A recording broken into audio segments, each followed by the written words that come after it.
The king Maharaja. Maharaja தான் இந்த வருஷத்துல எங்களை பொறுத்த வரைக்கும் சிறந்த படம், பெஸ்ட் படம்.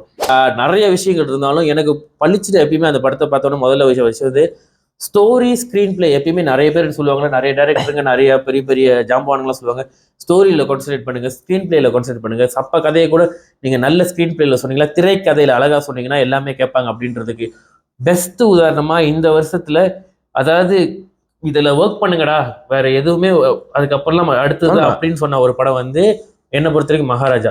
ஒரு ஒரு ரிவெஞ்ச் கதையை, அதாவது இந்த சைல்டு அபியூஸ்ன்ற ஒரு விஷயத்தை எடுத்து அதை த்ரில்லரா மாத்தி அதை நம்ம எந்த டைம் லைன்ல பார்த்துக்கிட்டு இருக்கோம் நம்மளுக்கே தெரியாம இன்டர்வல்ல ஒரு பிரேக் கொடுத்து இது ஒரு நான் லீனியர் கதை, இது நான் வேற மாதிரி சொல்லிட்டு வரேன், நீங்க பார்த்ததெல்லாம் இப்படி இல்லடா நம்ம நெத்திலே அடிக்கிற கட்டம் இருக்குல்ல, அந்த அது டூ குட். அண்ட் படத்தோட டீட்டெயிலிங்கா சொல்லணும்னா நிறைய விஷயம் சின்ன சின்னதா டைரக்டர் ரொம்ப அழகா பண்ணிருப்பாங்க. அந்த கம்ப்ளீட்டா எல்லாருக்கும் அவங்க கொடுத்த அந்த கேரக்டரோட வெயிட்டேஜும் சரி. இப்ப கெட்டவனா நல்லவனானே தெரியாத போலீஸா இருப்ப நெட்டி கெட்டவன் நினைச்சிட்டு இருப்போம், கடைசியில் பார்த்தா இங்க இப்ப காமெடி நினைச்சிட்டு இருப்போம், கடைசியில் பார்த்தா அவன் தான் வில்ல.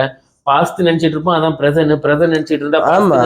இந்த மாதிரி நீங்க எல்லாம் நினைக்கிறதுலயே நான் எல்லாத்துலயும் உங்க தலைமையில கொட்டிக்கிட்டே இருப்பன்ற மாதிரி